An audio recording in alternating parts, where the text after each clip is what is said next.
आज अंतिम क्लास है बाबू, है न।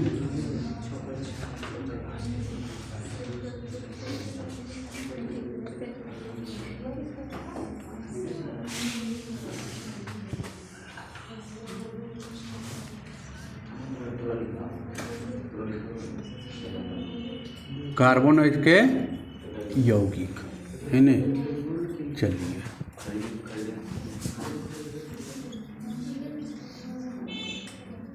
क्लास नंबर 12 देखिए, हेडिंग डालिएगा कठोर जल के साथ साबुन का आचरण। कठोर जल के साथ साबुन का आचरण। कैसा आचरण है बाबा? आचरण है ना, कैसा आचरण है। ठीक है, पहले जानते हैं कठोर जल किसे कहते हैं, है ना। जल तो है लेकिन कैसा जल है? कठोर जल, है ना। तो कठोर जल क्या होता है? जिसमें कैल्शियम और मैग्नीशियम के लवण पाए जाते हैं, वो ऐसा जल जिसमें कैल्शियम, है ना। देखिए कैल्शियम Cl2 और मैग्नीशियम MgCl2, है ना।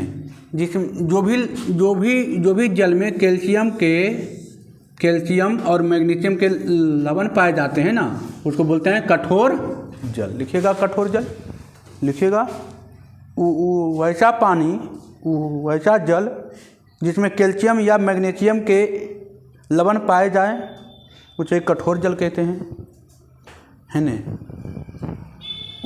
वैसा जल जिसमें कैल्शियम या मैग्नीशियम का लवण पाए जाते हैं, उसे कठोर जल कहते हैं।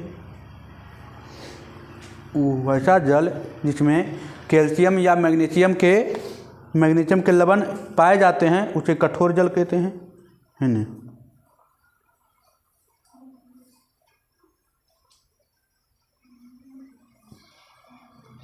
ये क्या होगा? जैसे देखिए साबुन घुलने वाला है बाबू, बेले साबुन है न। साबुन कैसा है? बेले है, और साबुन बेले है, घुलेगा कुछ में कठोर जल में। इसको अथी करवाते हैं, घोलाते हैं कठोर जल में। तो देखिए फिर क्या होगा? अविलय हो जाएगा। क्या हो जाएगा? अविलय साबुन हो जाएगा। ठीक है, साबुन घुलेगा नहीं, अविलय साबुन हो जाएगा। ठीक है, कठोर जल में साबुन को घुलाएगा तो साबुन घुलेगा नहीं, है न, घुलेगा नहीं। और इधर या अकेला रह जाएगा जल। ठीक है, अविलय साबुन घुलने वाला प्रवृत्ति, लेकिन कठोर जल में नहीं घुलेगा, तो नहीं घुलेगा तो साबुन बच जाएगा ना। और ये हो गया, अलग अलग हो जाएगा, दोनों छाट भी सकते हैं, है न। अब साबुन का नाम आप जानते हैं, सोडियम रेस्टिएट जल है, ये है, हो जाएगा अविलय सोडियम रेस्टिएट जल, है न। कठोर जल में साबुन घुलेगा नहीं, अपमार्जक घुल जाएगी। साबुन नहीं घुलेगा, अपमार्जक घुलेगी, कोई दिक्कत नहीं। अब एक देखिए, बहुत बार पूछा गया है, क्या बहुत बार पूछा जाता है साबुन और अपमार्जक में अंतर। बहुत बार, कम से कम 50 बार आया एग्जाम बोर्ड में, है न। हेडिंग डालेगा साबुन और अपमार्जक के अंतर। साबुन और अपमार्जक में अंतर, है न। साबुन और अपमार्जक में अंतर। ठीक है, साबुन और अपमार्जक में अंतर। साबुन और अपमार्जक में अंतर। हेडिंग डालिएगा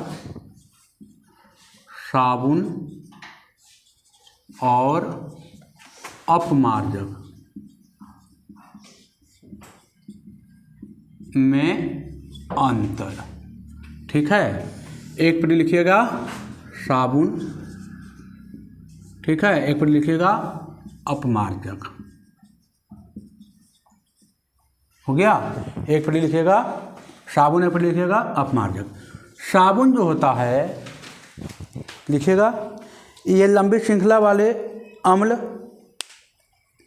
के सोडियम लवण होते हैं। ये लंबी श्रृंखला वाले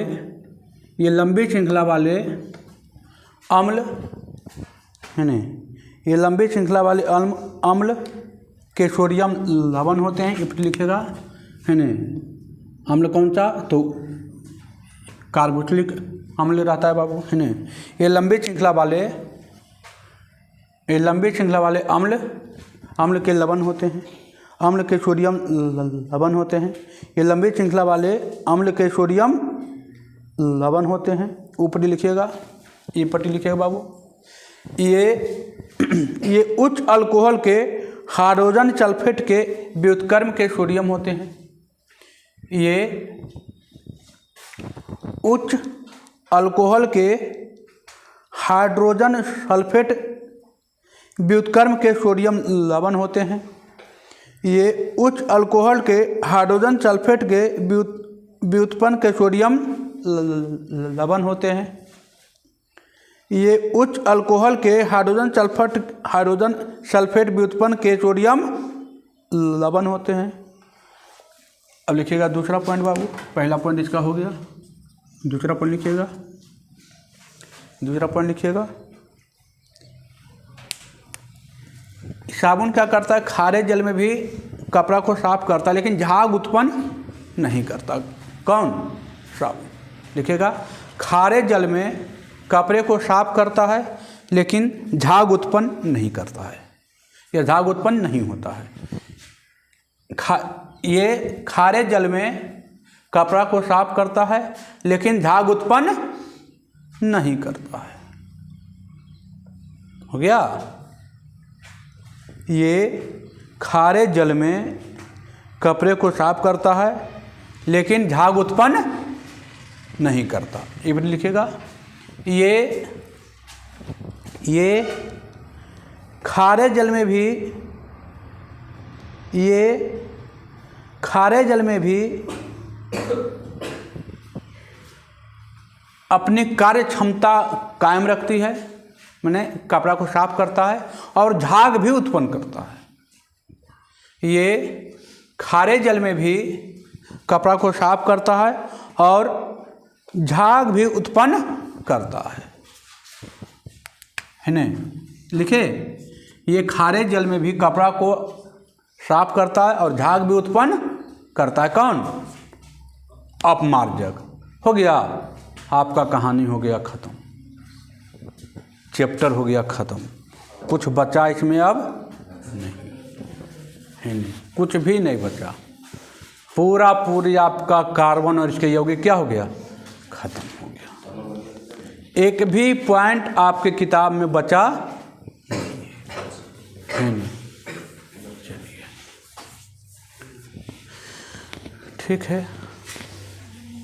ठीक है, रहने दें। ठीक है, धन्यवाद।